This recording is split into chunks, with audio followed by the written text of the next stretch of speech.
disons bonsoir dans le nom tout suffisant de notre Seigneur et Sauveur Jésus-Christ, vous qui nous écoutez à travers ce média, Eagle Kenos Media.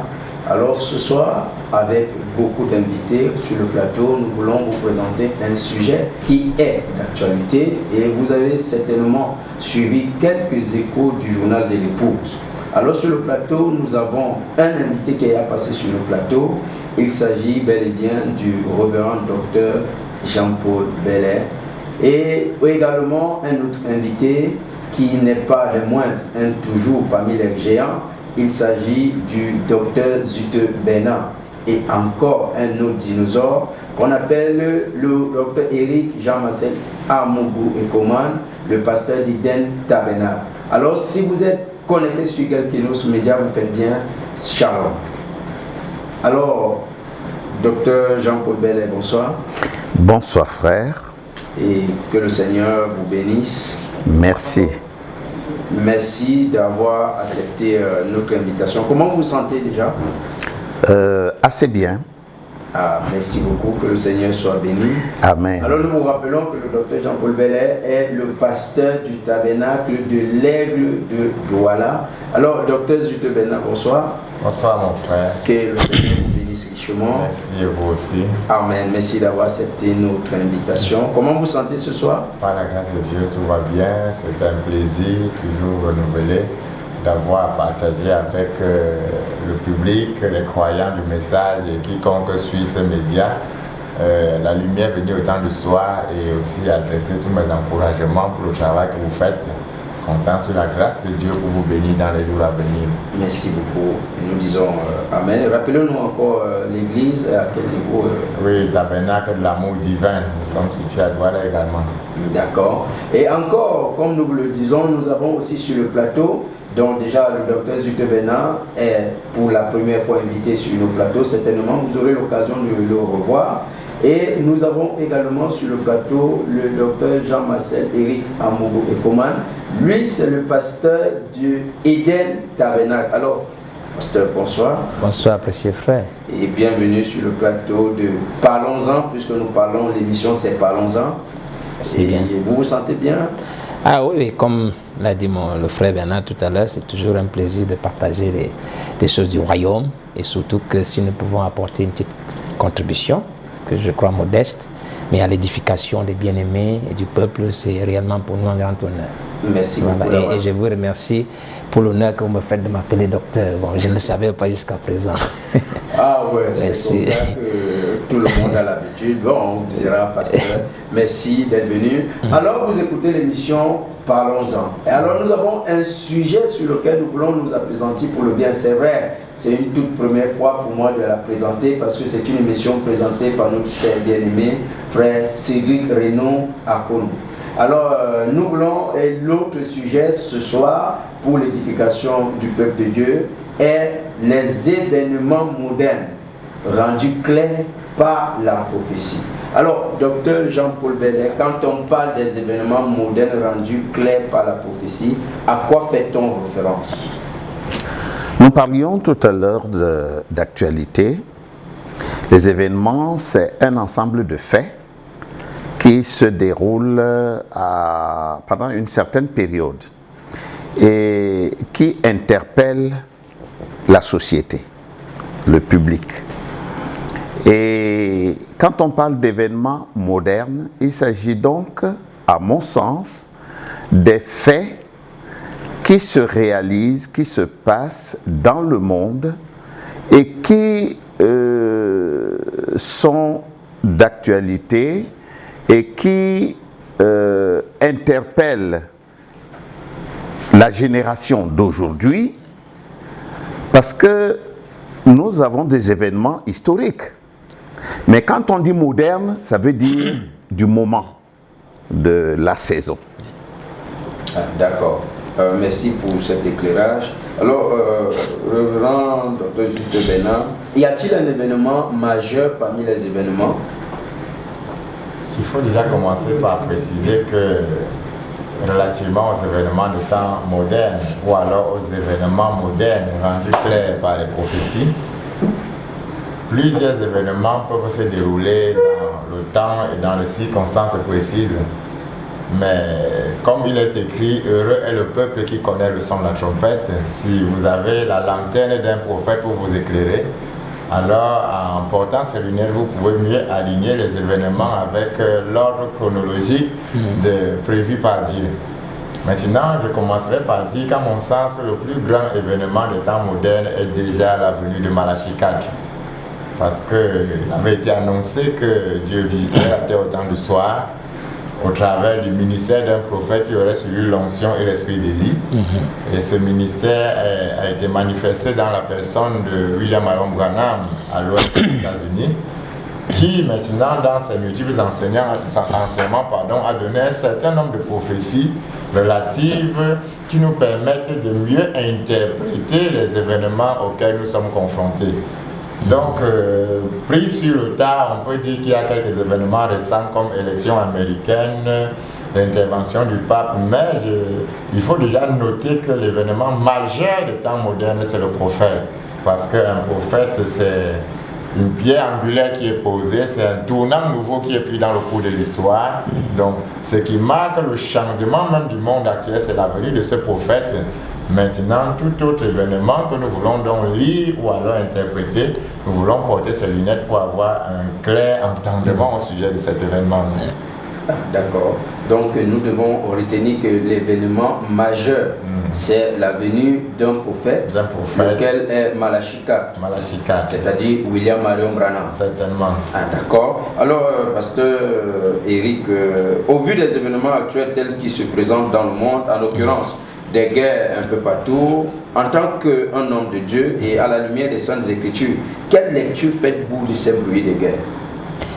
D'accord, merci mon frère. Je crois que en parlant justement de guerre, bruit de guerre, nous faisons allusion déjà à la prophétie qui est dans Matthieu chapitre 24, verset 6, donc où Jésus est en train d'annoncer des choses qui devraient se passer avant, en rapport déjà avec Israël, aussi en rapport avec son avènement, et puis le temps de la fin dans lequel nous vivons. Donc, ce que je peux donc dire, c'est que conformément à cette prophétie qui est dans la Bible, Jésus nous avait déjà avertis.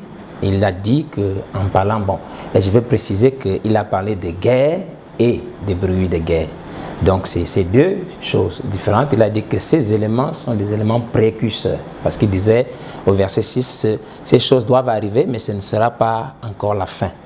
Et donc ce sont des événements que l'épouse, parce qu'il a dit vous entendrez parler des guerres et des bruits de guerre. Donc l'épouse elle doit entendre parler. Et donc forcément qui devrait être pas au moment après l'enlèvement, mais l'épouse devrait être là pour être témoin de ces choses-là.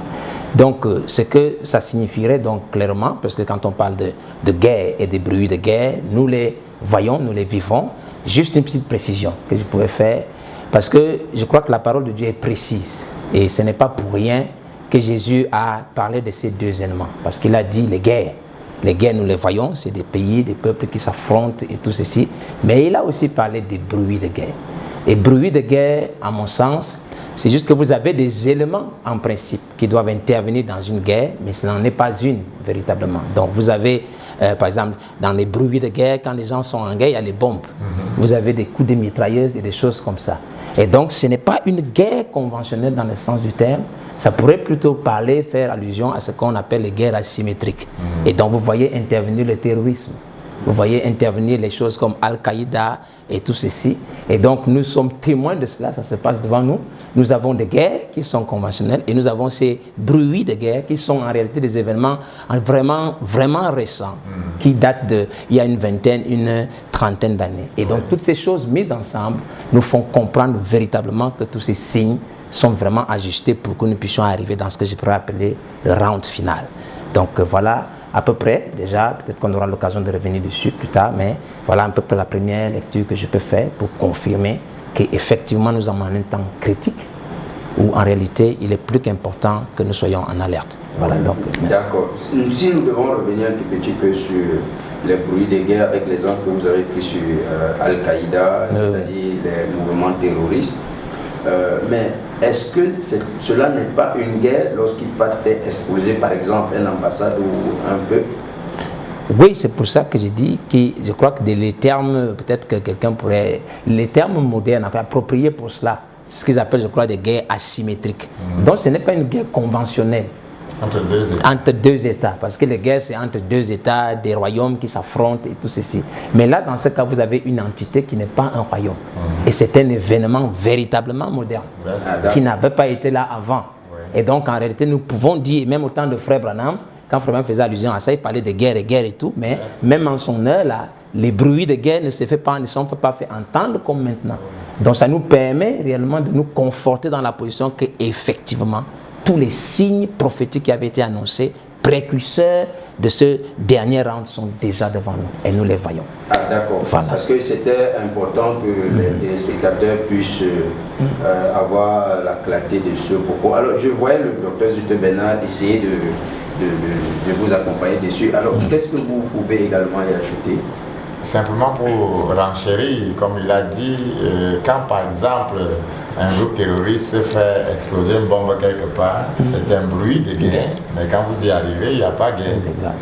C'est un bruit qu'on devrait entendre sur les champs de guerre. Mais quand vous rendez sur place, vous trouvez que c'est un individu il n'y a pas deux camps qui s'affrontent. Comme a dit le pasteur, le Seigneur a dit que ce serait pour eux, à l'image d'une femme enceinte, les douleurs de l'enfantement, mais pas l'enfantement, mais les douleurs de l'enfantement. Je pense qu'il convient toujours de repréciser, regarder les chrétiens, parce que parfois, on a ce phénomène de certains chrétiens qui s'attellent souvent à étudier les Écritures en disant, bon, telle prophétie la voici, telle autre la voici. Et parfois, chemin faisant, pendant que les choses s'attardent, ces personnes se refroidissent. Si le monde a toujours eu des guerres, mais pas de bruit de guerre, parce que c'est un phénomène moderne. Mais la pensée maîtresse du Seigneur, c'est de garder le croyant en alerte maximale. C'est qu'à un moment donné, quand les bruits de guerre devraient s'ajouter aux guerres, il faudrait tirer la sonnette d'alarme que nous sommes plus rapprochés qu'hier, parce que l'apôtre Paul prêchait comme si le Seigneur viendrait le lendemain. Mais maintenant, nous voici il y a 2000 ans. Alors il fallait que le Seigneur ajoute quelques événements comme les mugissements de la mer qui n'étaient pas au temps de Paul, afin de continuer à tirer davantage la sonnette d'alarme et insister sur le rapprochement de la venue du Seigneur Jésus-Christ. Ah d'accord.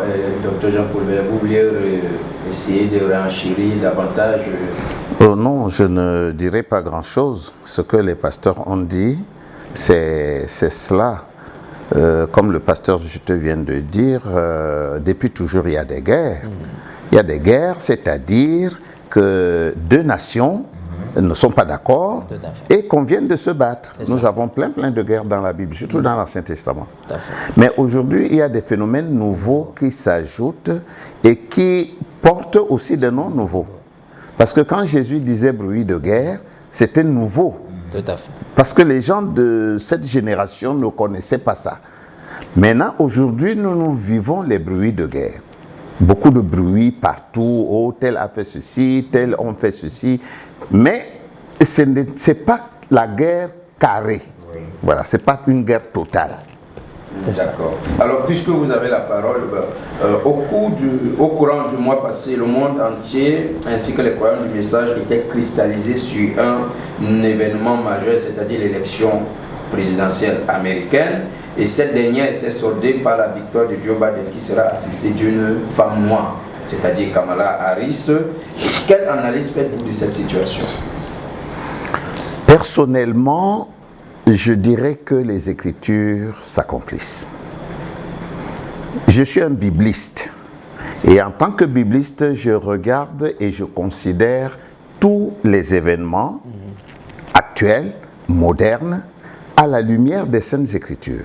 Les Saintes Écritures qui ont été rendues claires et plus vivantes par le prophète dont nous parlait le pasteur Bernard tout à l'heure. Tout à fait. Donc, l'Amérique, c'est la tête de file des nations du monde. C'est la première puissance. Non seulement économique, mais aussi politique, mais aussi militaire, jusqu'à présent.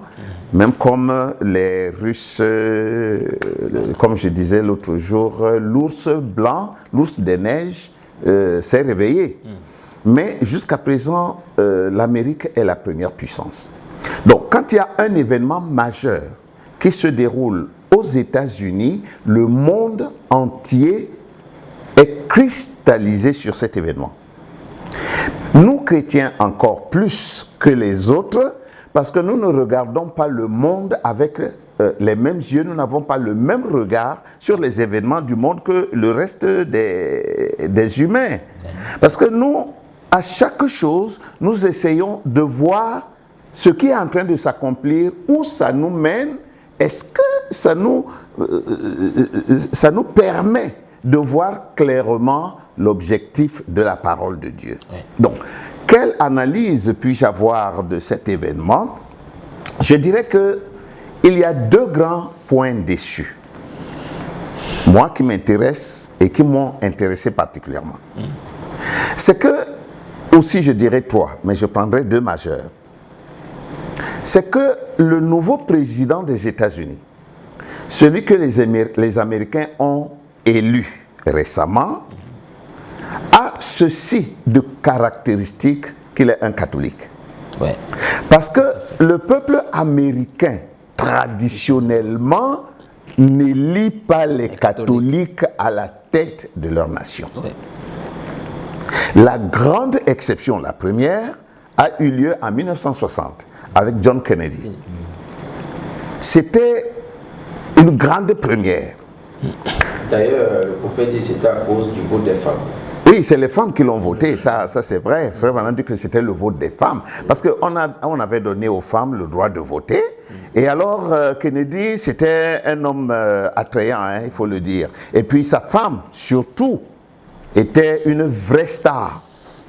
Donc cela a attiré beaucoup les femmes. Et les femmes l'ont voté. Ouais. Maintenant, on aurait pu dire, bon, c'était un incident de passage. Mais c'est le prophète qui va nous dire que sans doute, les États-Unis vont encore voter un autre président catholique. C'est-à-dire, contrairement à leur tradition. Et nous assistons à l'élection de Joe Biden, lequel vraiment n'était pas attendu. Bon, il faut dire qu'il a eu cet avantage que de l'autre côté, c'était Donald Trump, que les Américains, beaucoup d'Américains avaient déjà vomi.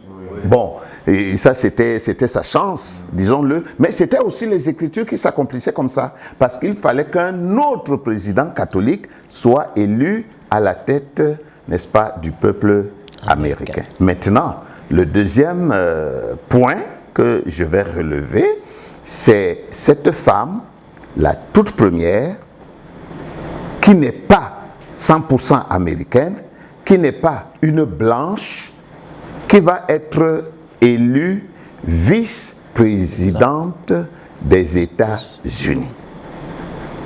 Ceci aussi accomplit, nous le croyons, nous le pensons, une autre prophétie du prophète. Je dis nous le croyons, nous le pensons. Pourquoi? Parce que ça pourrait être autre chose que elle.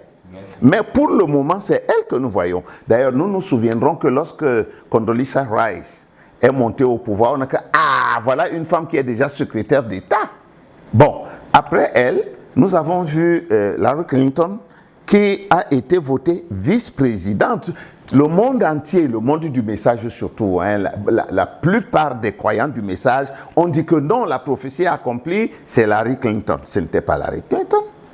Maintenant, voilà, n'est-ce pas, Kamala Devi Harris, qui est votée vice-présidente. J'ai ma propre pensée là-dessus.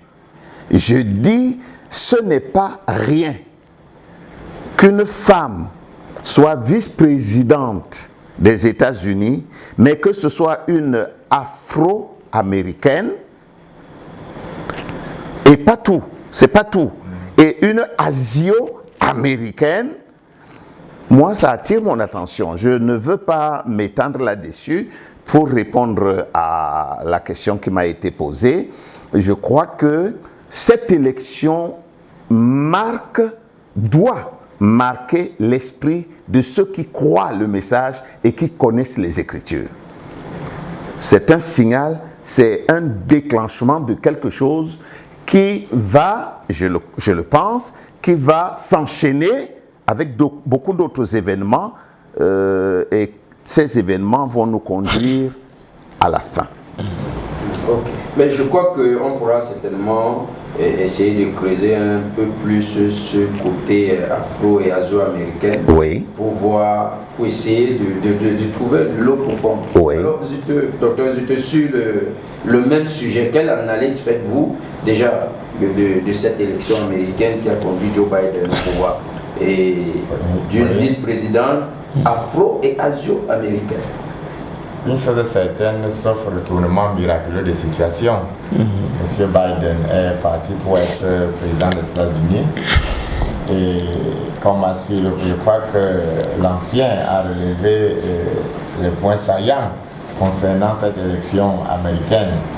Et surtout, j'apprécie le fait qu'il ait relevé que du temps de Condoleezza, il y avait eu cette ferveur, mais surtout avec Hillary, beaucoup de choses ont été dites au sujet d'Hillary et qui aujourd'hui est un peu à l'écart du jeu. Il faut sans cesse se dire que lorsque nous marchons sur les sentiers, sur les pas d'un messager, d'un grand prophète de l'ordre de Frère Branham, l'ancien a relevé le fait que ça pourrait être autre événement, mais la pensée majeure ici est toujours de garder le croyant en alerte. Et d'insister un temps soit peu sur le fait que s'endormir sous ses lauriers et guetter l'accomplissement d'une prophétie pour affermir sa foi, ce serait bâti sur du sable mouvant, parce que nous savons que quand Christ est mort au calvaire, en un seul jour, pratiquement 7 prophéties sont accomplies, et attirer l'attention des croyants sur le fait que cet événement, Frère Branham, il peut arriver même à la veille ou alors, je veux dire, et que le Seigneur vienne les heures qui suivent. Donc que l'attention du croyant doit non seulement être sur la prophétie, sur son accomplissement, mais ce qui identifie effectivement un croyant, c'est quand la vie du messager ou alors l'esprit par lequel le messager a manifesté le message est dans le croyant. Okay. Afin que les croyants ne soient pas, vous savez, en Israël, il y a une qu'on appelle le syndrome prophétique en Israël. Les uns sont victimes parce que quand ils vont au mont Carmel, ils se croient du coup comme Élie. Les autres d'un côté, c'est parce qu'ils étudient les prophéties et ainsi de suite. Toujours rappeler aux croyants du message que ces prophéties, parce qu'elles ont été données sous inspiration divine et sous ainsi dit le Seigneur, puisque elles étaient du nombre de 7 et pratiquement les 5 autres sont littéralement accomplies. Ce qui veut dire qu'elles vont forcément et littéralement s'accomplir. Absolument. Frère Branham d'ailleurs, comme pour citer la brochure intitulée « Et dès ce moment-là », Frère Branham va jusqu'à dire qu'une femme va avoir un grand pouvoir, elle sera présidente ou peut-être vice-présidente des États-Unis. Là c'est assez explicite, c'est assez clair. Mais toujours attirer l'attention des croyants sur le fait que, et même si c'était ça, est-ce que parce que la prophétie est accomplie que vous êtes forcément dans le rang de départ? Est-ce que c'est l'accomplissement de la prophétie qui va vous aligner sur la parole? Donc, toujours rappeler que ces événements nous sont donnés comme des signaux, comme des clignotants, mais quand même ils s'accomplissent, le croyant doit se poser la question, et si le Seigneur était donc venu, et s'il vient demain, si c'est après-demain, est-ce que quel changement majeur, parce que, disons-le bien, c'est l'actualité aujourd'hui, mais dans 6 mois, ce sera un événement historique. Parce que Frère Branham a donné des précisions, ce sera une femme d'une grande beauté au cœur cruel, on ne peut anticiper sur quoi que ce soit. On va observer, on va voir, mais toujours rappeler aux gens que 1 an, 2 ans peuvent passer, et puis ça devient un fait banal, et puis on attend encore le prochain scoop qui va être à l'ordre du jour. Alors, ce n'est pas un événement ponctuel qui fait le croyant du message, mais c'est le Saint-Esprit qui a prêché le messager qui va mettre chaque croyant en alerte, en sorte qu'il sait qu'il est aligné sur le retour du Seigneur par rapport à la manière dont l'Esprit manifeste en lui l'Écriture.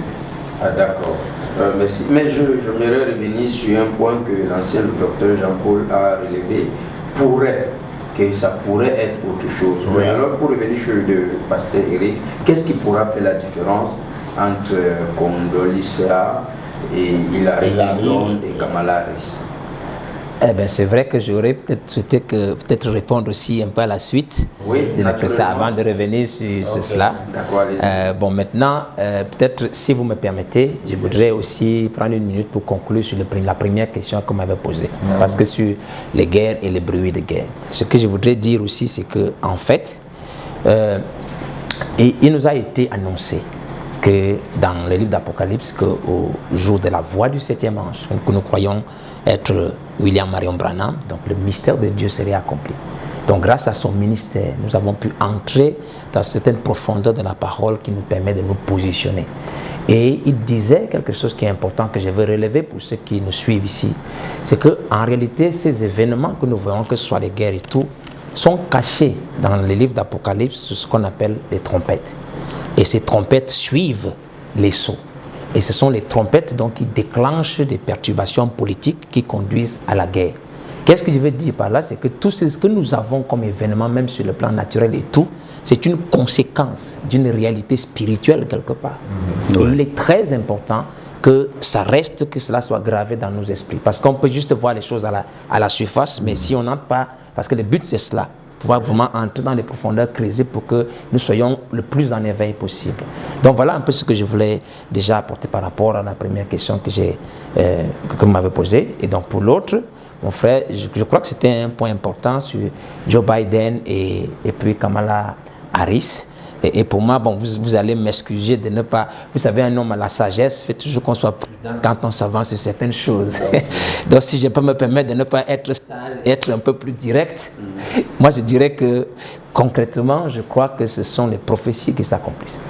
Et pour moi, il n'y a pas de doute là-dessus. Pour quelle raison? En fait, parce que, vous savez, la parole de Dieu nous dit que nous, les chrétiens, et puis je crois, le prophète de Malachie 4 l'a dit dans sa lettre à l'épouse, la caractéristique de l'épouse, ce n'est pas juste qu'elle voit les choses se passer, mais c'est qu'elle comprend la pensée derrière. Parce qu'il dit, nous, comme c'est l'apôtre Paul qui dit, nous avons la pensée de Christ. Donc Dieu n'envoie pas juste des prophéties pour les envoyer, mais derrière chaque prophétie, il y a une pensée. Il veut nous amener quelque part. Pourquoi est-ce qu'un prophète dirait qu'il y a une femme qui va avoir un grand pouvoir dans le monde? Ce n'est pas juste parce qu'on veut montrer qu'il a eu raison de dire qu'il y a une femme, mais c'est pour montrer que l'esprit qui entre. Quel est l'esprit? C'est celui de Genèse chapitre 3. Ça veut dire que nous sommes en train de retourner, en fait de finir de clôturer la phase où la femme à nouveau prend l'autorité et le pouvoir, et cela dans tous les domaines. Et je crois que ça nous montrerait dans quel état spirituel en fait l'être humain se trouve. Parce que nous avons besoin des éléments naturels parce que le naturel aussi parfois typifie le spirituel. Et quand Dieu a envie de vous parler, il prend les éléments qui sont autour de vous afin que ce soit gravé comme il était dit aux Israélites sur votre front et dans la paume de votre main. Que le souvenir reste. Et donc quand tu penses qu'il y a une femme qui a un pouvoir, en réalité, ce n'est pas pour la femme là que tu devrais penser, mais penser qu'en fait, nous sommes en train de rentrer dans l'état dans lequel nous sommes au départ. Donc nous sommes arrivés à, comment je peux dire ça, peut-être à la clôture où la pierre de fer est en train d'être posée sur le péché du monde. Et pour cela, honnêtement, je dirais que nous n'avons même pas besoin que Kamala Harris soit vice-présidente des États-Unis pour comprendre qu'en réalité, la déchéance est déjà établie. Je ne sais pas si je me... Voilà, donc c'est cela. Et donc c'est pour cela que je disais, je partage totalement au niveau de Joe Biden, pourquoi il est président, c'est ainsi, c'est une prophétie. Et cette prophétie, qu'est-ce qu'elle dit? Que l'Église catholique prend son réveil. Parce que si vous avez le président des États-Unis qui est catholique, ça va de soi. C'est le réveil. Et là, nous entrons dans Apocalypse 13, automatiquement. Si vous avez une femme, en plus, ça nous montre toujours la même chose, c'est les mêmes connexions. Et de surcroît, vous avez une noire, c'est que le cycle est en train de se refermer. Je crois que c'est le pasteur Jean-Paul qui avait relevé ce point, il ne l'a pas mentionné cette fois-ci, mais je pense que c'est important. Parce que la question n'est pas à ce niveau. Moi, je réponds, je réponds seulement aux questions qu'il pose. Donc, c'est tellement y revenir, voilà. Vraiment entrer en profondeur, relever. Oh, d'accord. Donc, je vais donc peut-être, on laisse qu'on aille pour la suite. Donc, mais pour moi, tout cela, de façon claire, nous amène déjà, comme on disait, véritablement, c'est le dernier, je ne sais pas, showdown, ce qu'on dit. Également, pour finir avec cette question sur Trump, docteur, quel est votre avis sur ce monsieur, cet ancien président, docteur Jean-Paul Belair?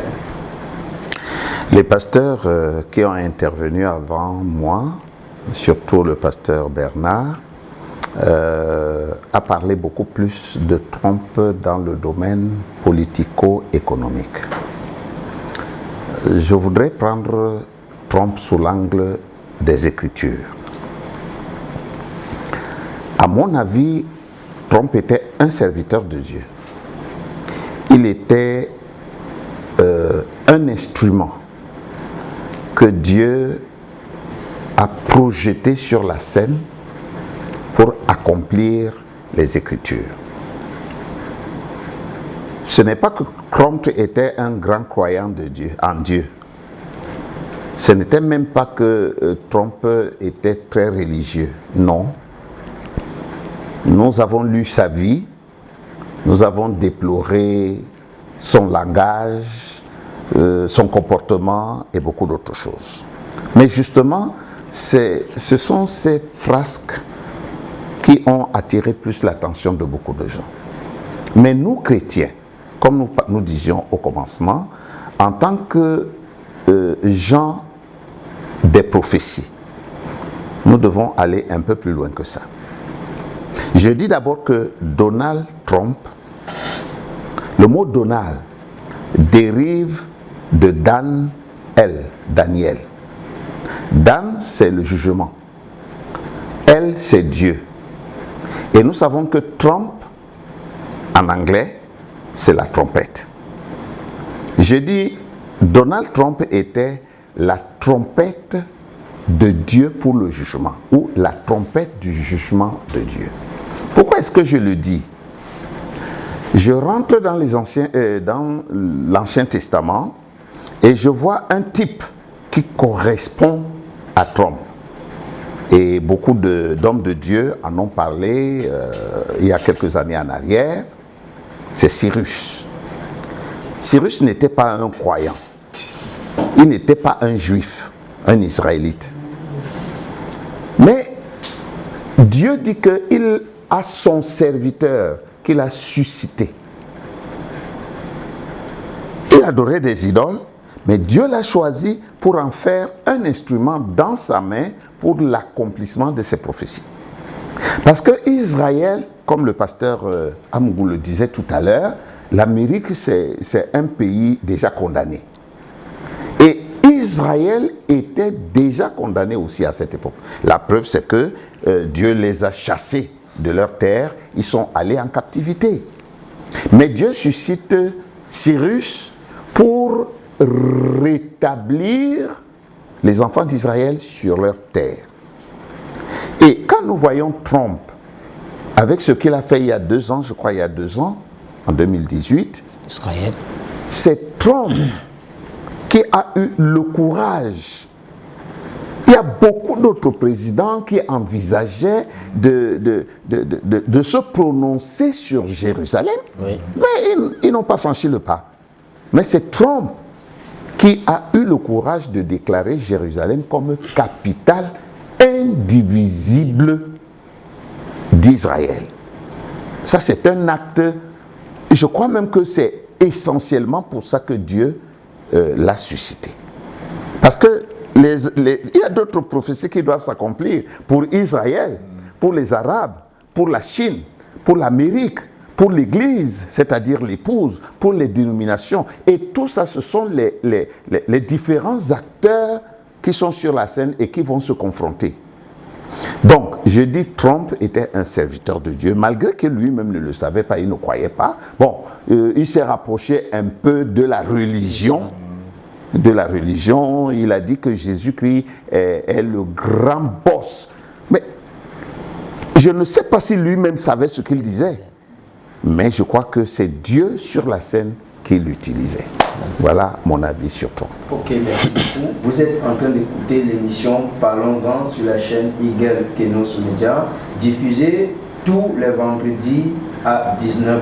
Alors, ne manquez pas de vous abonner et de partager cette belle émission de Parlons-en. Et Parlons-en aujourd'hui a comme sujet les événements modernes rendus clairs par la prophétie. Et sur le débat, nous avons le docteur Jean-Paul Bellet, docteur Zutevena, et le pasteur Eric Amourouja Marcel de Coman. Alors, nous voulons passer sur une autre question qui a fait l'objet d'actualité. Cette fois-ci, nous parlerons de la sortie du pape le 21 du mois dernier en faveur des homosexuels, où il faisait comprendre que les homosexuels étaient des enfants de Dieu, à la suite déjà du traité sur l'éducation du 15 octobre.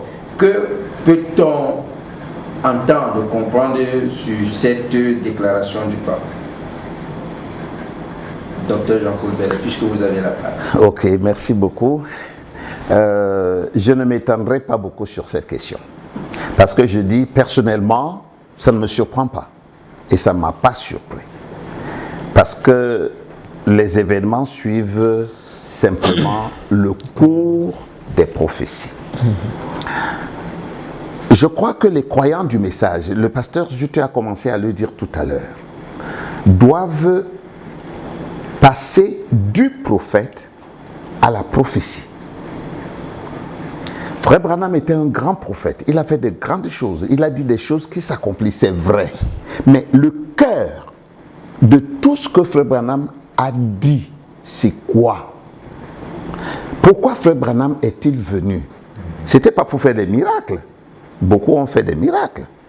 C'était pas pour donner des prophéties. Il y en a plein dans la Bible. Mais quel était le but du prophète pour venir sur la scène et en ce moment, c'est-à-dire au temps de la fin? C'était pour tirer hors du lot un groupe qui épouserait la parole et qui deviendrait la parole. Je dis donc que ce que le pape a dit, pour moi, ça ne m'émeut pas, ça ne me surprend pas, parce que c'est à cette fin-là que le monde doit arriver. La Bible a déjà dit que ce sera comme ça au temps de la fin, comme Sodome et Gomorrhe.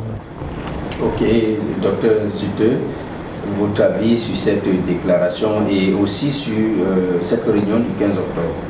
À quoi peut-on s'attendre? Je ne pense pas qu'on puisse s'attendre à un changement majeur, mais simplement comme pour rejoindre la pensée de l'ancien, le Seigneur avait dit clairement que le monde allait se retrouver selon Luc 17 et 30 comme il en était au jour de Lot. Ainsi en serait-il à l'avènement du Fils de l'homme. On connaît les jours de Lot avec la condition de Sodome et Gomorrhe. Si le Seigneur a dit que tel serait l'état du monde, il faut s'attendre aussi à ce que dans les jours, les années à venir, beaucoup de leaders religieux enjoignent le pas du pape.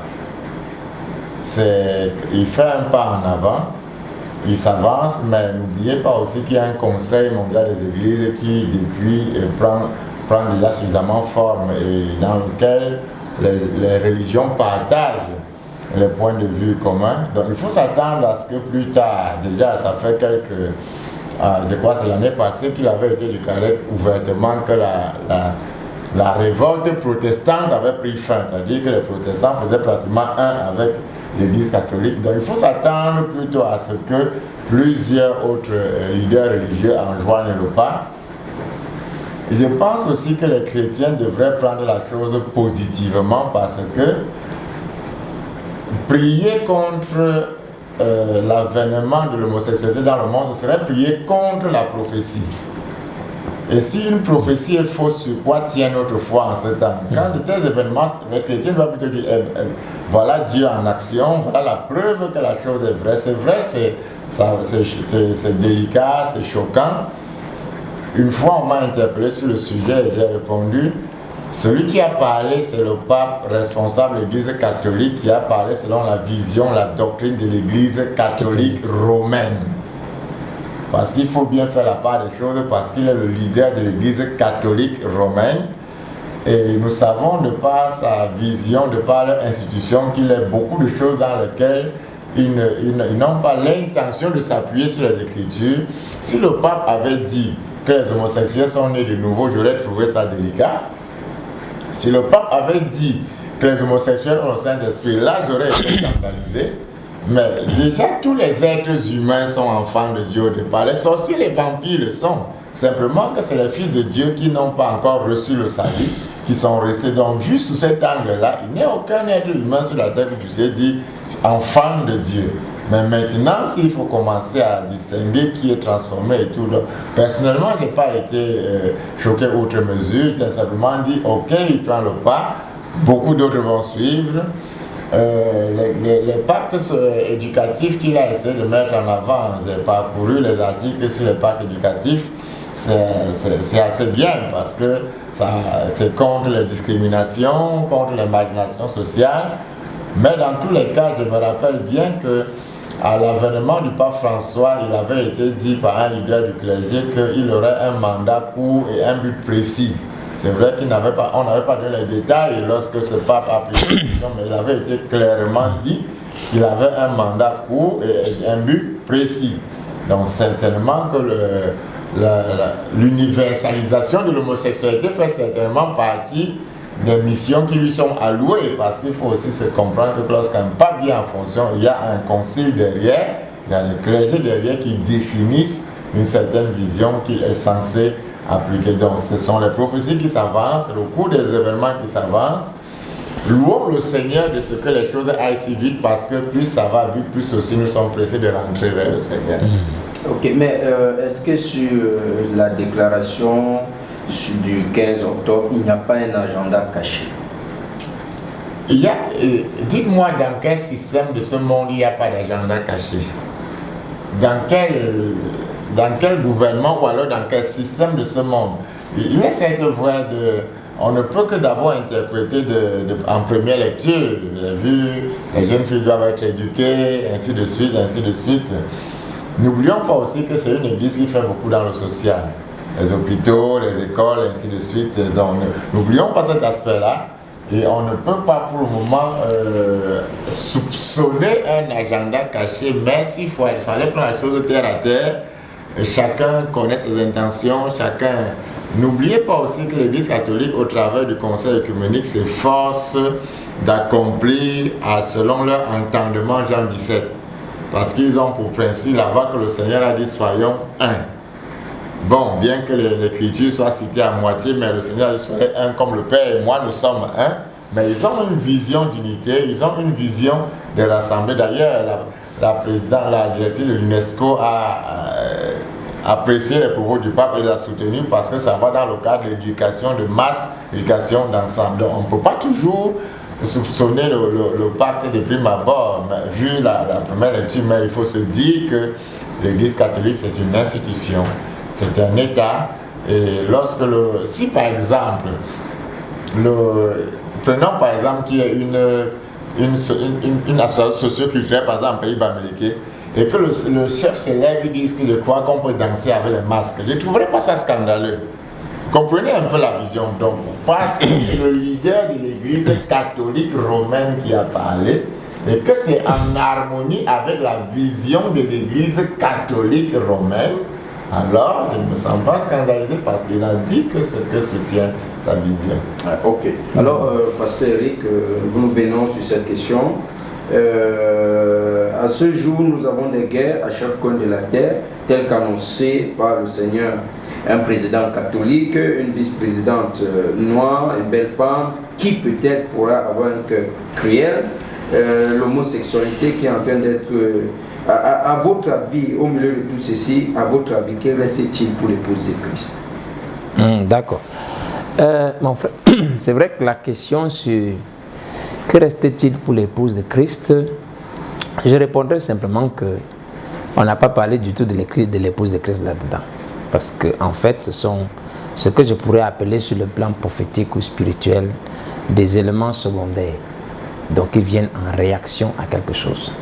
Parce que qu'on ait un système catholique qui se met en place, une femme qui règne, l'église catholique et tout cela, qu'est-ce que ça prépare? Ça prépare simplement la grande tribulation qui ne concerne pas l'épouse. Donc, l'entrée dans cette confusion, Babel et tout cela.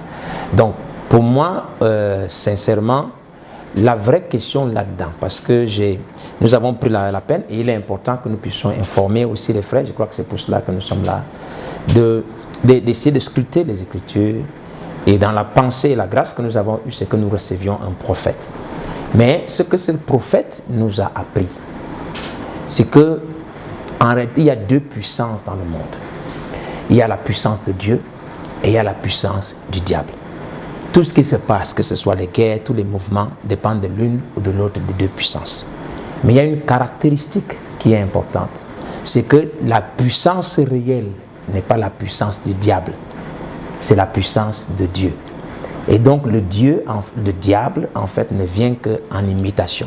C'est une puissance de réaction. Et donc, qu'est-ce que je veux dire par là? Donc, quand les événements comme ça, en réalité, se produisent, ça indique, parce que Satan, comme vous entendez, Hérode, par exemple, n'a pas engagé la persécution des enfants avant qu'ils n'apprennent que le Messie était déjà sur place. Et Frère Branham le dit clairement, je crois que c'est dans une prédication, et nous avons vu son étoile en Orient et nous sommes venus pour l'adorer. Et il dit que c'est quand Christ s'est formé en Marie, c'est à ce moment qu'en réaction, la persécution commence. Donc ce n'est pas ces événements-là en fait qui sont les premiers. Oui. Ils viennent seulement pour accompagner, pour nous indiquer qu'il y a un principe, quelque chose qui a déjà dû se passer. Donc la vraie question c'est, en réalité ce n'est pas que reste-t-il pour l'épouse, mais où est-ce que l'épouse en est maintenant? Oui, donc, je vous relance avec celle-ci. Dans quel état également doit être l'épouse? Voilà. Donc si nous avons, comme je disais, appelons cela le réveil de l'Antichrist, parce que c'est de ça qu'il s'agit. Si nous avons le réveil de l'Antichrist, si nous sommes alignés avec les prophéties, parce qu'on a dit que les événements modernes indiquent par la prophétie, donc les prophéties de Malachie 4, logiquement, le réveil de l'épouse devrait être manifesté. Quand je dis devrait, en fait, est manifesté quelque part. Donc nous sommes dans une position où, en principe, parce qu'il y a des promesses, tout à l'heure, si vous me permettez de revenir, on a parlé des promesses que l'événement majeur de cette époque, c'est la venue de Malachie 4. J'ai dit oui, mais c'est en partie. Parce que le véritable événement, comme il a été dit, on dit au jour de la voix du septième ange, le mystère de Dieu devrait être accompli. Malachie 4 est un élément indicateur, Frère Branham. Mais l'événement majeur, c'est Romains 8. Ça veut dire que les fils de Dieu doivent être manifestés. À partir de ce message, nous devrions voir des messages ambulants. Et donc, si l'Antichrist s'éveille, nous devrions déjà avoir la manifestation de l'éveil de l'épouse. Parce que cet Antichrist ne doit venir qu'en réaction. La vie ne se trouve pas dans le diable. Donc parler de vie en lui, ce n'est pas possible. Donc il est obligé de tirer de la vie quelque part et à partir de là se mouvoir. Donc la vraie question c'est où est-ce que nous en sommes. Et je crois que le point qui a été relevé là, à mon sens, c'est ça qui est le nerf et la clé de peut-être de cet entretien d'aujourd'hui. Tous ces événements ne sont que des événements périphériques. Parce que la chose principale, si vous entendez que les enfants pleurent, que Rachel pleure ses enfants, il y a un Messie quelque part. La question c'est où est-il maintenant et comment est-ce qu'on peut l'identifier. Donc peut-être pour ne pas mobiliser, je vais peut-être laisser la place qu'on avance, mais j'espère qu'on va revenir là-dessus, parce que ça pour moi ça devient la chose importante. Oui, c'est vrai que vous avez pris la question en avance. Oui, nous disons au milieu donc de tous ces mouvements, que reste-t-il encore à l'épouse? Dans quel état d'esprit devrait être l'épouse du Seigneur Jésus-Christ, le docteur Zuterberg? Que reste-t-il à l'épouse? Frère Branham, dans le sermon intitulé « Christ est révélé dans sa propre parole », dit « Maintenant, nous devons nous asseoir et comprendre le message. » Ce sont ces mots « Maintenant, nous devons nous asseoir et comprendre le message. » Il y a une saison pendant laquelle on acclame un messager, pendant laquelle on exalte Dieu pour les miracles, mais pendant qu'on apprécie le surnaturel, on n'écoute pas l'enseignement, comme les disciples sur le chemin d'Emmaüs. Quand on leur a demandé de pourquoi ils s'inquiétaient, ils ont dit « Ne connaissez-vous pas ce prophète qui a été crucifié ?» Pourtant, pendant 3 ans et demi, il n'a cessé d'enseigner que je serais crucifié. Mais pendant qu'il le disait, ils attendaient les lignes de prière et les miracles et tout, et perdaient de vue l'enseignement du messager. Une fois de plus, on peut revenir sur le fait que si les prophéties s'annoncent ou alors se manifestent, comme a dit l'ancien, sonnent des cloches pour dire que nous sommes en train de nous accomplir, c'est toujours pour interpeller l'épouse pour dire est-ce qu'elle est prête à la lumière du message du temps de la fin? Est-ce qu'elle est vêtue de la parole? Est-ce qu'elle est, pour ne pas aller un peu dans de grandes démonstrations, Frère Branham a établi dans la brochure Dieu puissant dévoilé le principe selon lequel la parole est manifestée dans le messager et Dieu s'attend à ce que la congrégation s'ajuste à l'expérience pour nous faire saisir que la parole manifestée dans le messager est le talon de mesure de Dieu dans une génération.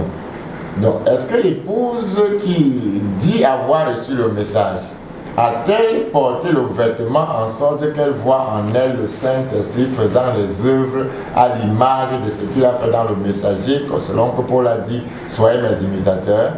Donc, que reste-t-il à l'épouse? Est-ce que ma robe est prête?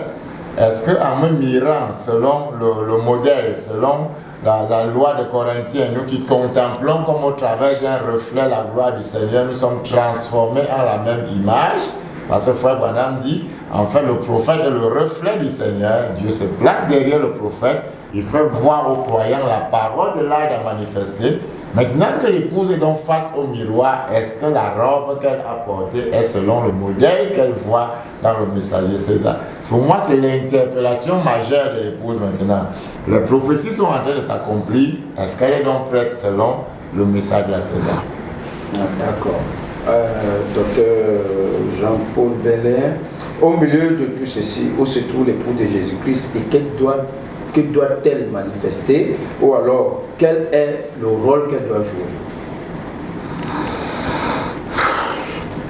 Quand j'étais adolescent et que j'allais encore à l'école, nous avions ce que nous voyons aussi aujourd'hui lorsque le président de la République de cette époque venait à Douala, tous les élèves allaient en route.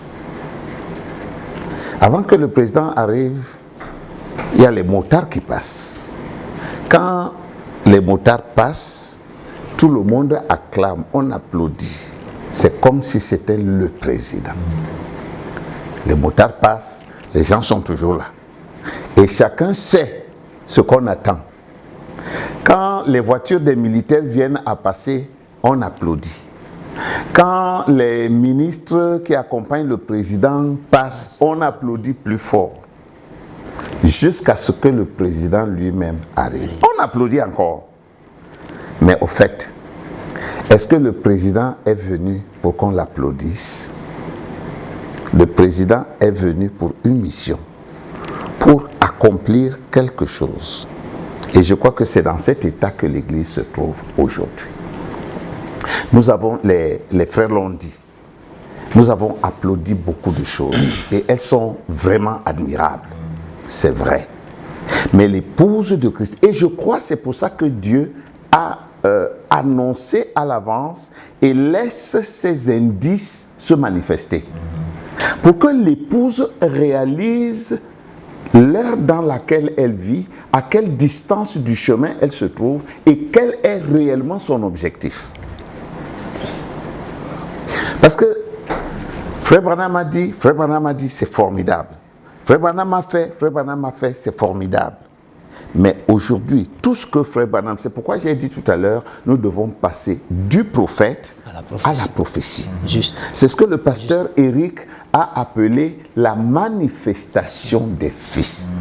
Le pasteur Bernard vient d'en parler aussi. Je crois que tout ça, c'est pour attirer notre attention, pour que nous cherchions chacun à être à jour. Se regarder. Ceci a été annoncé, c'est accompli. Cela a été annoncé, c'est accompli sous mes propres yeux. Maintenant, tout ceci, au milieu de tout ceci, où est ma position par rapport à l'écriture, par rapport à la prophétie? Moi, je crois. C'est pourquoi, dans quel état d'esprit doit être l'épouse aujourd'hui? Je l'ai dit dans une autre émission que je crois que nous devons être aujourd'hui dans le même état d'esprit que les enfants d'Israël la nuit où ils sont sortis d'Égypte. Parce que tout ce que Moïse leur avait dit, ils ont vu ces choses s'accomplir. Mais maintenant, la vraie chose, c'est de partir. Il faut manger l'agneau. Et le manger selon les instructions qui ont été données. Et en mangeant l'agneau, il faut être debout. Parce qu'à tout moment, n'importe quoi peut arriver. Ce n'est pas seulement de savoir que oui, ceci aussi s'est accompli. Il y a des chrétiens jusqu'aujourd'hui qui attendent que Los Angeles coule dans la mer pour vraiment s'affermir dans la foi. Le frère Bernard en parlait tout à l'heure. Mais c'est chaque jour que nous devons nous examiner. Nous devons être sur nos pieds pour partir. D'accord. Et est-ce que, parce qu'il y a certainement des accords qui doivent se lier, nous venons de parler de l'élection présidentielle. Vous avez évoqué tout dernièrement dans le journal sur l'ours blanc, et forcément on parlera peut-être des trois rideaux. Quelle synthèse vous pouvez faire de tous ces événements et la position de l'épouse, le déclenchement de la manifestation du fils, comme le pasteur Éric le disait?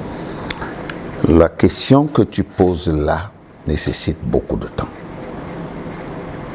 Il faut creuser. Parce qu'il n'y a pas, tout à l'heure j'ai fait allusion à ça, il n'y a pas que l'ours blanc, il n'y a pas que l'Amérique, il n'y a pas que l'épouse. Il y a beaucoup d'acteurs sur la scène. Il y aura des croisements de force entre ces acteurs-là.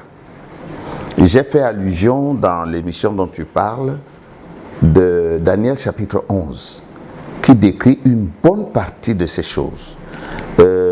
Zacharie aussi, je crois que c'est le chapitre, je ne sais pas, 14 peut-être, 12 ou 14, je ne sais plus, qui parle aussi d'une partie de ces choses. Dans le livre de l'Apocalypse, on en parle. Donc, vraiment pour parler de ça, bon, en deux mots, je pourrais dire que il y a de grandes confrontations qui se préparent.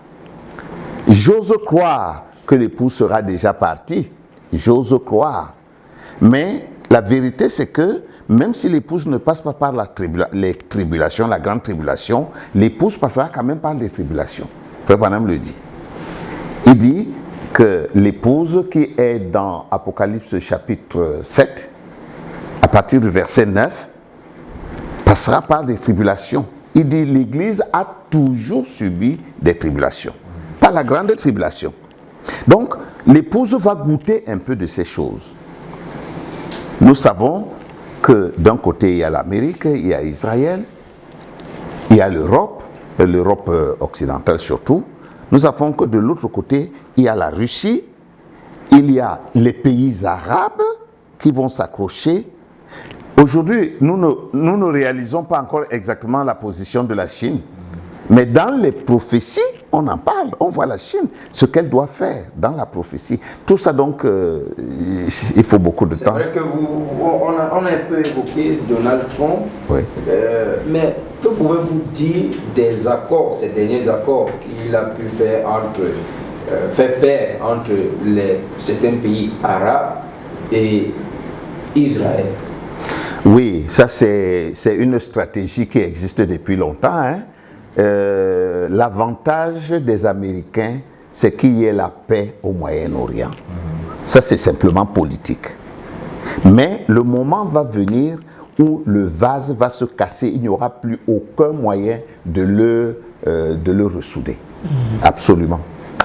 D'accord. Alors, docteur Zutevenin, pour rebondir sur la question dont on faisait mention de ces accords, on a même parlé de Rome, qui détient toutes les richesses du monde et la plus grande partie en lingots d'or.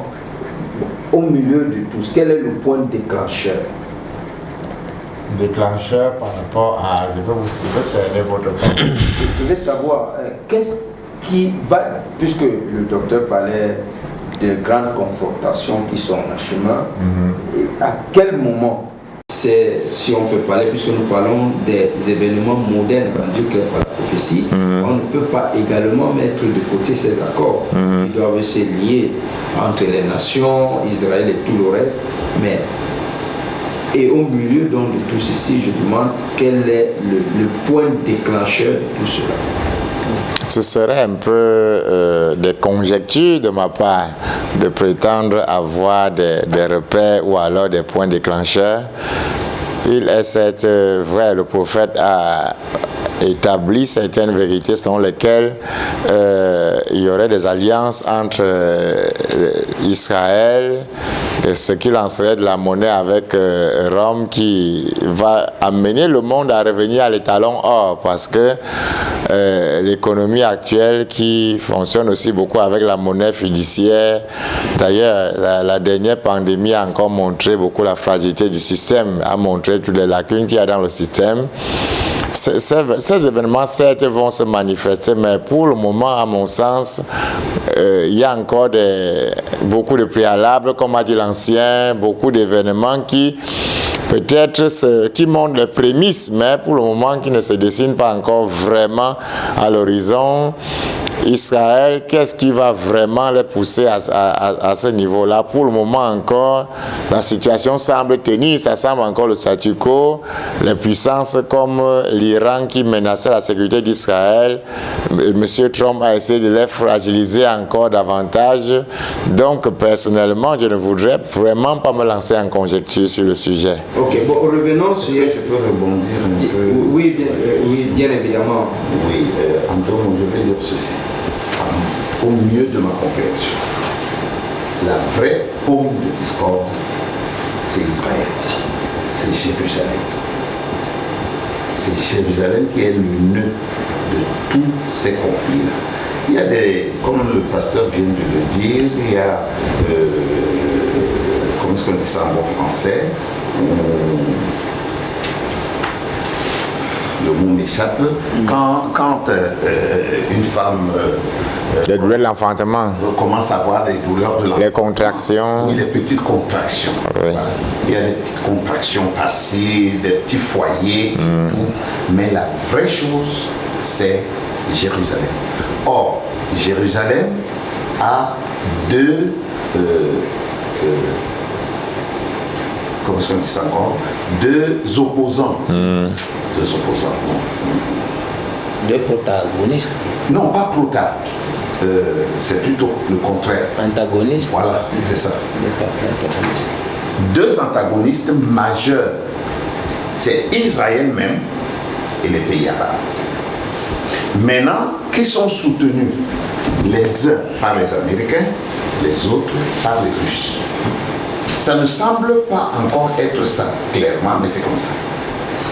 Et la chose, le vrai déclencheur au mieux de ma compréhension, c'est la mosquée d'Omar. Parce que Israël va la détruire. Israël doit bâtir son temple sur l'esplanade là. Bon, le temple, la mosquée d'Omar n'est pas là où le temple était, mais c'est sur l'esplanade. Donc cet espace-là, c'est là qu'il y a la mosquée. Et le temple est juste à côté. Si on doit le remettre là où il est construit. Or, pour le construire, il faut dégager tout ce qui est là. Et c'est ça qui va, à mon sens, être le déclencheur de toutes les confrontations. Parce que les Nations Unies ne seront pas d'accord avec Israël. Israël va quand même casser cette mosquée. Et alors, on risque de vivre ce que Saddam Hussein a vécu en Irak. Toutes les nations contre une seule nation. Et c'est ce que d'ailleurs Zacharie dit. C'est une question qui est trop large, mais je voulais simplement dire que pour moi, au mieux de ma compréhension, c'est Jérusalem. Étant donné que le prophète Branham dit Israël est le loge du monde, le loge de l'Église. Donc pour revenir donc à l'Église, parce que vous avez donné des indices, qu'est-ce qu'on doit attendre de l'épouse en elle? Le pasteur Eric a soulevé un point, il a dit ce n'est pas la persécution qui a fait venir le Messie, mais c'est parce que le Messie est dans le camp qu'il y a la persécution. Mais qu'est-ce que pour nos téléspectateurs qui nous écoutent, en voyant tous ces événements, quel est le signe qu'on doit voir apparent sur l'épouse? Le signe, bon, le pasteur va peut-être répondre, mais je vais dire ceci, que quand le pasteur Eric a parlé du Messie qui était déjà sur le terrain, je dis que c'est ce qui a été, c'est ce qui sera, c'est la même chose aujourd'hui. Le Messie est sur le terrain. Le Messie, c'est qui? C'est la parole de Dieu. C'est ainsi dit le Seigneur. Il est déjà sur le terrain et il est en train d'agir dans l'épouse en silence. Parce que quand Jésus est né, ce n'est pas tout Israël qui savait. Il n'y a que quelques petites personnes qui savaient. La chose est en train de s'accomplir. C'est pourquoi Satan s'agite autant. Donc pour moi, le Messie est sur le terrain. Ce que le pasteur disait tout à l'heure, c'est ça. C'est pourquoi chacun individuellement, ce n'est même plus une question de groupe, chacun individuellement doit se poser la question, est-ce que je suis prêt? Est-ce que je suis l'un d'entre eux? Et si je suis l'un d'entre eux, ce n'est pas en me parler en langue ou les miracles qui vont montrer que je suis l'un d'entre eux. Est-ce que ma vie est devenue la parole de Dieu? C'est tout. D'accord. Oui, le pasteur Eric voulait rebondir sur cette question. D'accord. Je crois que la question que tu poses, mon frère, je crois que c'est la suite carrément de la question qui a été posée au départ à pasteur Bernard. Au départ, qui était l'événement majeur. Et j'aimerais vraiment appuyer dessus parce qu'à mon sens, je crois que c'est la clé même de tout ce que nous avons ici. Parce que Dieu ne s'intéresse. Je dis, les chrétiens aujourd'hui, l'Église, c'est vrai, nous avons tellement parlé de Kamala Harris, Joe Biden, de ce que le pape a dit, je vais peut-être revenir là de 5 minutes, et tout, ce sont des prophéties. Et ce sont des prophéties qui concernent des groupes précis. Mais il semble justement qu'on met plus l'accent sur les prophéties qui concernent les autres, plutôt que les prophéties qui nous concernent. Parce que Frère Branham est prophète. Il est le dernier prophétie. Pourquoi? Parce que c'est lui qui libère la dernière vague de prophéties qui doit nous concerner. Aujourd'hui, il semblerait qu'en fait, la seule prophétie qui nous concerne, c'est que Malachie 4 devait venir. Malachie 4 n'est plus une prophétie. Ce n'est même plus une promesse pour nous. Parce qu'une promesse, quand elle est déjà accomplie, ce n'est plus une promesse. Donc notre promesse, ce n'est pas de recevoir un prophète. Mais ce prophète-là a dit qu'il y aurait des hommes qui devraient avoir un ministère qui soit exactement semblable à celui de Christ, au point qu'ils vont unir l'épouse avec la dette. Le prophète a dit que le but pour lequel Malachie 4 est venu, peut-être nous entendons beaucoup de débats sur les bandes et sur toutes ces choses, mais je n'ai pas encore trouvé une citation qui dit que le but pour lequel Malachie 4 est venu, c'est pour les bandes. Il n'y en a pas. Il a dit que c'était pour ouvrir, révéler les sceaux en appelant les ouvriers de la 11e heure à recevoir le même Saint-Esprit que c'était la première. Donc le but même du message de Malachie 4, c'était de susciter des ministères qui vont être la manifestation totale et complète du Seigneur Jésus-Christ. Et donc quand on parle des événements modernes rendus clairs par la prophétie, notre prophétie majeure, c'est ça. Nous avons besoin de voir des ministères, des fils de Dieu réellement, pleinement dans la stature complète qu'ils doivent avoir. Et je crois que ce sera le point sur lequel nous devons concentrer notre attention. Pour dire un peu en rapport, parce qu'il y avait un point, je crois qu'on est revenu un peu, on a évoqué un peu le pape, le 15 et tout ceci, juste une petite remarque dessus. En fait, qu'est-ce que tout ceci veut dire? Le 15, quand vous lisez le discours du pape du 15 janvier, qu'est-ce que ça montre? Frère Branham l'a annoncé dans l'âge de l'église de Bernard. Il a identifié une personne qu'on appelle, l'homme appelé Kao. Il a dit c'est Cush. Et que Cush était le père de Nimrod. C'est lui qui a bâti Babylone. Donc Babylone qui est le modèle de la confusion dans laquelle Apocalypse 17 doit se retrouver. Il dit, celui qui a bâti, c'est Nimrod. Et Nimrod est le type de ce qui doit être incarné par la bête aujourd'hui. Mais il dit, mais avant que Nimrod ne vienne, il y avait quelqu'un qui avait mis la plateforme pour lui. C'est lui qui a son père. L'homme appelé chaos, qui vient semer la confusion. Comment? Donc quand nous lisons dans Genèse 11, il est dit que les hommes se sont dit l'un à l'autre. Mais les se sont dit là, c'était lui qui a initié. Il a commencé à dire, nous devons nous mettre ensemble, nous devons faire ceci ensemble. Et quand vous regardez ces éléments et vous écoutez le pacte éducatif mondial, très bien. Voilà. Et vous voyez le pacte éducatif que le pape a fait.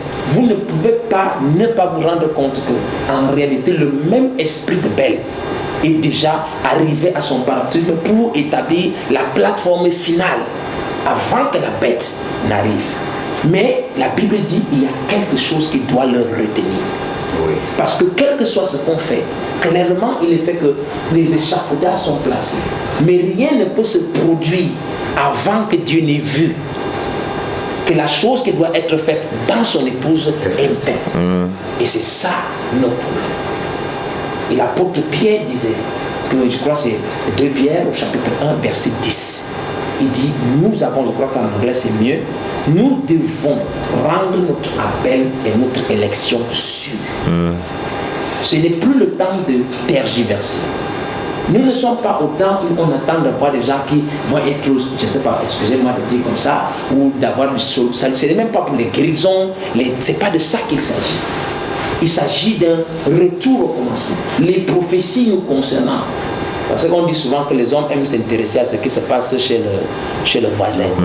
C'est toujours très intéressant ce qu'il y a ailleurs. Mais soyons honnêtes, sans mettre en doute le fait que je pense que c'est important d'éclairer l'opinion de tout sur les points, sur les accords avec la Chine. Mais en réalité, tous ces accords-là, ce ne sont pas des éléments en fait qui ont de la valeur. Par contre, avoir ces choses manifestées, c'est ça qui est important. Et donc pour chuter, Frère Branham nous a donné un conseil. Et il a prêché dans la foi de Marie. Il a dit que ce qui s'est passé, c'est que la prophétie d'Ésaïe avait été envoyée. Et cette prophétie a fait les siècles et les années. Jusqu'à ce qu'elle trouve une personne. C'est là-dedans, quand vous lisez, vous n'avez pas tous ces détails, mais c'est pour ça qu'on a un prophète. Il a dit que son fiancé a lu l'écriture d'Ésaïe concernant une vierge qui devait concevoir. Cette parole a pénétré et entré dans le cœur de cette jeune fille, à tel point qu'elle en a été obsédée. Elle n'arrivait plus à trouver le sommeil à cause de ça. Et parce qu'elle a attrapé cette parole, c'est entré dans son cœur. Ça a créé une attraction qui le lendemain a amené la présence de l'ange. Je crois que voici ce que l'épouse doit faire. Ne plus nous perdre le temps sur les distractions. Et comme je crois, l'ancien a dit, qu'il a dit vraiment judicieusement, disant qu'en fait, ce n'est pas une question de masque de fou. L'épouse, il n'y a pas une définition, on dit qu'on va s'asseoir comme ça, on sera 2000. L'église du message, ça ne veut absolument rien dire. L'église du message, c'est un individu dans lequel la pleine parole promise pour aujourd'hui doit se manifester. Et donc, le moyen pour que cette chose arrive, c'est entrer dans cet état de Marie. Quelles sont les prophéties qui concernent moi, l'épouse? Alors, cette prophétie fait partie de l'obsession de mon cœur chaque jour. Et c'est parce que Marie a mis cela dans son cœur que ça a créé l'attraction pour que Gabriel prononce la parole et que la chose soit manifestée en elle. Et donc, nous devons rendre notre appel et notre élection sûre. Parce que nous risquerons avoir pensé que nous avons quelque chose et trop tard, c'est déjà passé. Parce que honnêtement, avec tout ce qui a été dit, je ne vois pas en fait autre chose qu'on devrait être en train d'attendre si ce n'est de se mettre en action. Voilà à peu près, à mon sens, un peu, j'espère que j'ai donné la... Ok, parce que vous dites vous ne trouvez rien d'autre à votre sens, si ce n'est de se mettre en action parce que l'élément déclencheur, c'est de devenir la parole faite chair. Quelle parole faite chair? La prophétie. Faites attention, il y a des prophéties. La prophétie de l'épouse, ce n'est pas qu'il y a un accord entre Rome et les Juifs. Non. Ça, ce n'est pas une prophétie qui concerne l'épouse. Nous sommes sur les événements rendus clairs par la prophétie. Les événements qui doivent attendre l'épouse, c'est que le même Saint-Esprit de la Pentecôte doit se manifester en plénitude dans chaque croyant qui est membre de cette épouse. La parole doit se faire chair en lui. Quand elle est faite chair, comme quelqu'un disait souvent, je crois les frères, on aime de dire que c'est la pression qui va rassembler l'épouse. Mais il y a un adage que Frère Branham aimait dire, tirant de sa mère. Même si vous mettez la pression sur un navet, vous n'allez pas tirer le sang. La pression ne crée pas la vie, mais la pression doit faire sortir la vie. Donc il faut que la vie ait d'abord été dedans avant que la pression ne la fasse sortir. Voilà le problème qu'il y a. Et cette interpellation doit nous consoler chaque jour. Donc si nous arrivons à cela, parce que ces prophéties sont là, et je crois que le pasteur a dit, chacun lui-même doit aller inspecter, regarder la parole, qu'est-ce qui a été promis pour nous. En réalité, ce n'est pas Kamala Harris qui a été promis pour nous. Ce n'est pas Joe Biden qui a été promis pour nous. Ce n'est même pas ce qui va se passer avec la Russie qui a été promis pour nous. Ce qui a été promis pour nous, c'est que la parole de cette saison, Jésus-Christ, doit à nouveau être manifestée dans chaque individu de nous. Et c'est quand nous focalisons notre attention sur ces promesses et que nous mettons notre attention totalement là-bas que la chose peut se manifester réellement. Et ce n'est que quand Dieu voit son épouse en sécurité que le reste s'ouvre pour le reste des choses que nous avons vues, que j'ai appelées des prophéties ou des éléments périphériques. Voilà donc voilà ce que j'ai dit. D'accord, merci beaucoup Pasteur Eric pour ces éclaircissements. Je me rends compte que le docteur Jeter voulait rebondir dessus. Simplement, non, pas en tant que tel, la pensée a été explicite, la pensée a été clairement dite, et je reviendrai encore là-dessus pour dire que Frère Branham m'a dit qu'on devrait s'asseoir pour comprendre le message. Bien entendu, ça ne veut pas dire étudier avec l'intellect, comprendre les expressions, mais vous comprenez ce que vous manifestez. Vous comprenez ce que vous êtes quand l'Écriture est exprimée. Quand Frère Branham dit que les caractéristiques de Dieu sont que la création, Dieu est créateur, c'est parce que le Saint-Esprit était en lui et qu'au travers de lui, le Saint-Esprit a créé. Donc l'heure est venue où l'épouse, si elle est dite épouse, en fait, c'est parce qu'elle est des mêmes matériaux que l'époux. Je vais essayer de donner juste quelques éléments pour enchérir. Parmi les messages centraux de Frère Branham sur son enseignement, il y a la parole parlée, la semence originelle, et Christ est le mystère de Dieu révélé. Frère Branham dit la parole doit être dans l'épouse ainsi que la pensée de Christ. Pour montrer un fait sur lequel l'épouse doit se centrer pendant que justement le cercle de l'extérieur semble se fermer. L'épouse est longtemps restée pour la grande partie, je crois, à recevoir la parole en elle. Aujourd'hui, on a d'ailleurs ce phénomène de nous voulons écouter seulement les bandes et rien que la voix du messager. C'est bien, tout prédicateur d'ailleurs qui enseigne clairement la parole et qui s'en tient à ce que dit le messager, c'est en ordre. Mais Frère Branham a dit, l'épouse va recevoir la parole ainsi que la pensée de Christ. Et ce deuxième aspect, pour moi, est l'un des aspects sur lesquels l'épouse aussi doit commencer à... C'est l'une des prophéties donc de Frère Branham sur lesquelles l'épouse doit commencer à se centrer, de savoir est-ce qu'avec la parole, nous avons la pensée de Christ qui fait que la parole se manifeste individuellement dans chacun en ce temps-là. Je prends un cas pour rendre la chose simple.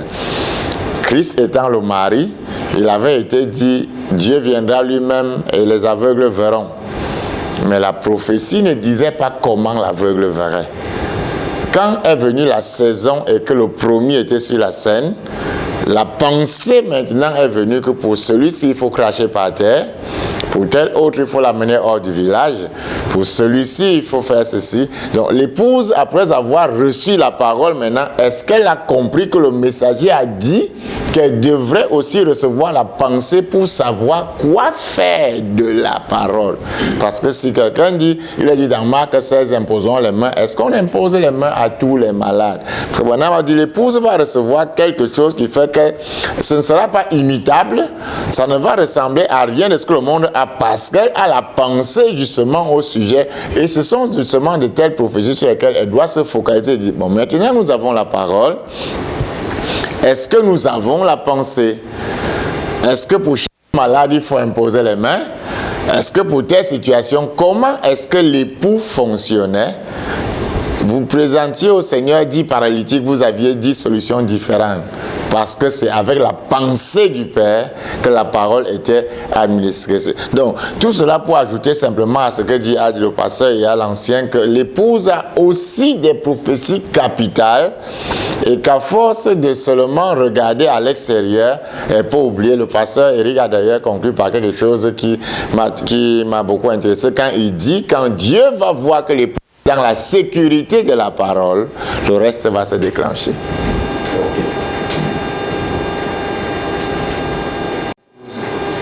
Ok. Docteur Zuteux, je me dis, que pensez-vous de 2 Timothée 3, 1 à 5? Si vous pouvez rafraîchir ma mémoire. Oui, il dit, sache que dans les derniers jours, il y aura des temps difficiles. Car les hommes seront égoïstes, amis de l'argent, fanfarons, auteurs blasphématoires, rebelles à leurs parents, ingrats, irréligieux et tout le reste. Alors, le verset 5 ici, il dit, ayant l'apparence de la piété, mais régnant ce qui en fait la force, éloigne-toi de ces hommes-là. Est-ce que cela peut entrer également dans les événements?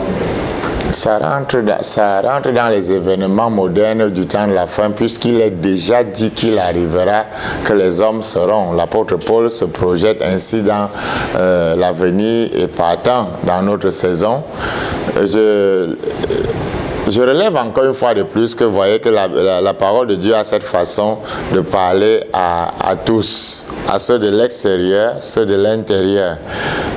Qu'est-ce qui va prouver à l'épouse qu'elle n'a pas seulement l'apparence de la piété aussi? Les hommes seront nous. Il s'agit d'un ordre religieux. Mais à l'intention aussi de nos auditeurs, cette prophétie est une prophétie, j'aime souvent dire des prophéties indirectes, parce que l'apôtre Paul dit à Timothée, ils seront ennemis de la vérité, de même que Janès et Jambres s'opposèrent à Moïse. Donc si au temps de la fin, il y aura des hommes qui auront l'esprit de Janès et Jambres, alors il doit avoir quelqu'un avec l'esprit de Moïse. Sinon, la prophétie ne concorde plus. Donc, Paul est en train de dire à Timothée qu'au temps de la fin, il y aurait un ministère d'envergure comme celui de Moïse et contre lequel s'élèveraient des Janès et Jambres, parce que quand Christ a dit, comme il en était au jour de Lot, il voulait aussi dire qu'il y avait Abraham sur la scène. Donc, ça fait rendre partie des événements modernes rendus clairs par la prophétie.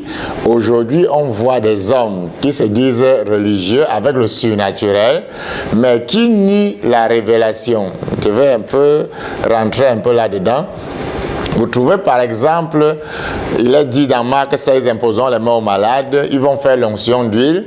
Ces hommes vendent de l'huile dans les églises. Pour 500 malades, ils ont le même médicament. Frère Branham dit, ce qui fait la force de la piété, c'est la parole spirituellement révélée par l'Esprit. Or, quand vous aviez un homme comme Malachie 4, Frère Branham est arrivé une fois devant un malade, il a récité le Notre Père qui est aux cieux. Le malade était guéri, prière qu'on croyait pour les catholiques. Frère Branham est arrivé parfois devant un épileptique et il a demandé que son vêtement soit brûlé au feu. Donc, on voit la parole inspirée, on voit la force de la piété, contrairement à l'ordre religieux mondial qu'on a aujourd'hui. Même verset pour même traitement. Donc c'est une prophétie, s'il fallait rentrer dans les méandres, qui s'applique littéralement au temps du soir. Merci beaucoup, docteur Zuteux Bénard. Alors, quel est votre mot de fin? Le mot de fin, la parole venue au prophète est démontrée et confirmée par l'Esprit comme étant la vérité. Prophéties données par Frère Branham, nous les voyons en train de s'accomplir les unes les autres. La seule chose à dire, c'est l'épouse doit se poser la question, suis-je à l'heure, suis-je en ordre, est-ce que je suis habillé du vêtement de la parole? Eric, que pensez-vous de 2 Timothée 3, verset 1 à 5? Est-ce que, comme nous l'avons posé, docteur Zuteux, est-ce que cela entre dans les événements modernes rendus clairs par la prophétie? Oui, bon, bien évidemment, puisque de toutes les façons, c'est ce que la prophétie avait dit. Et nous croyons que la parole de Dieu ne peut pas faillir, ne peut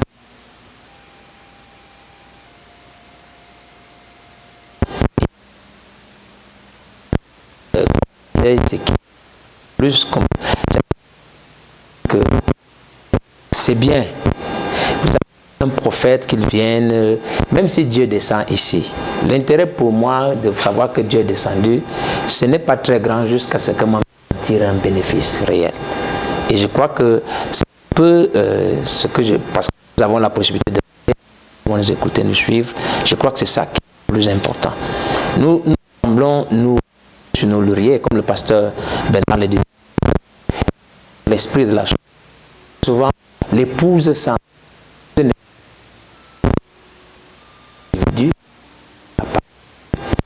nous voyons ces choses réellement dans nos églises qu'on dit du message, où les gens seront arrogants et choses, ayant l'apparence de la piété, mais ils rient ce qui en fait la force. Et c'est pour ça même que nous sommes assis ici pour cette émission-ci, parce qu'un homme simplement avec son bon sens, voyant la tendance, si George Smith peut-être se lève et qu'il voit l'église, ce qu'elle est devenue lui-même, il serait malade. Nous sommes, en regardant autour de nous, voyant l'intérêt qu'il y a par rapport à la chose de Dieu, c'est un esprit qui a été décrit. Cet esprit se trouve au milieu même des gens qui disent qu'ils sont du message. Et je crois que c'est une vérité, donc c'est un événement qui est clairement manifesté et confirmé. Mais comme je le disais toujours, c'est toujours un élément périphérique. Et nous devons rester sur le principal qui nous concerne directement l'épouse. Merci beaucoup. Votre mot de fin à nos chers téléspectateurs qui nous ont suivis jusqu'ici.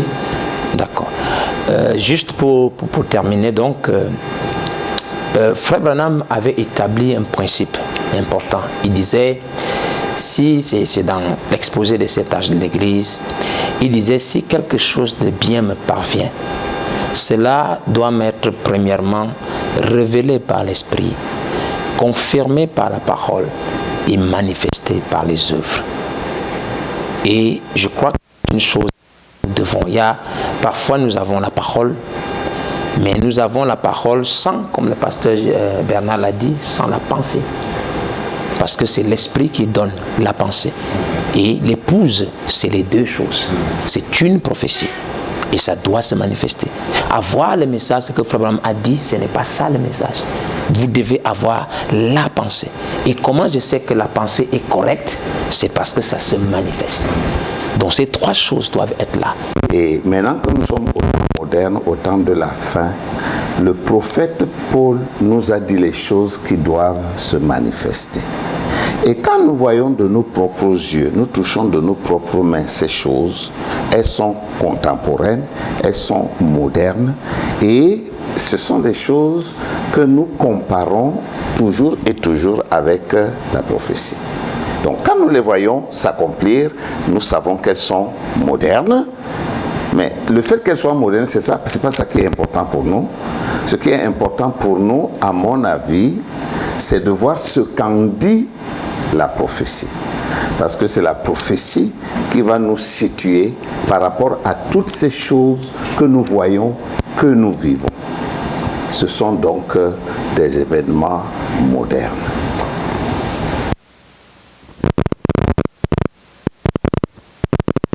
Merci d'avoir accepté notre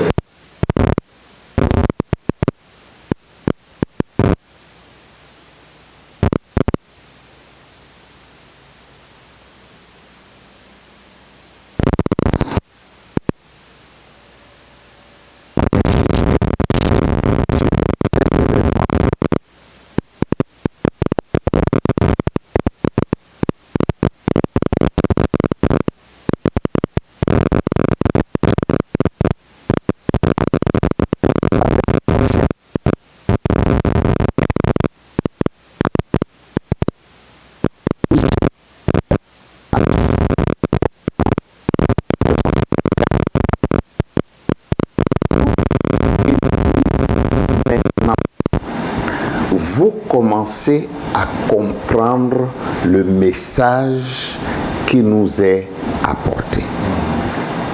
Mais la chose qu'il faut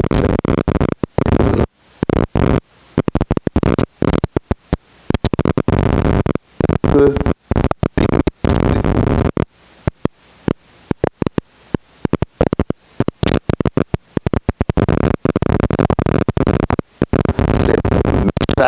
de fin à la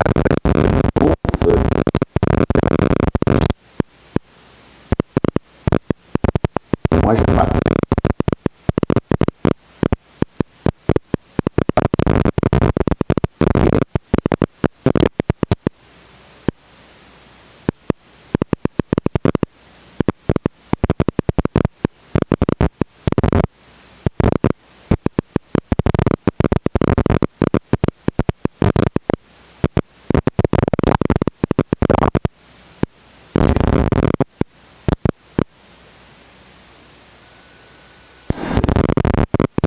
tous les téléspectateurs.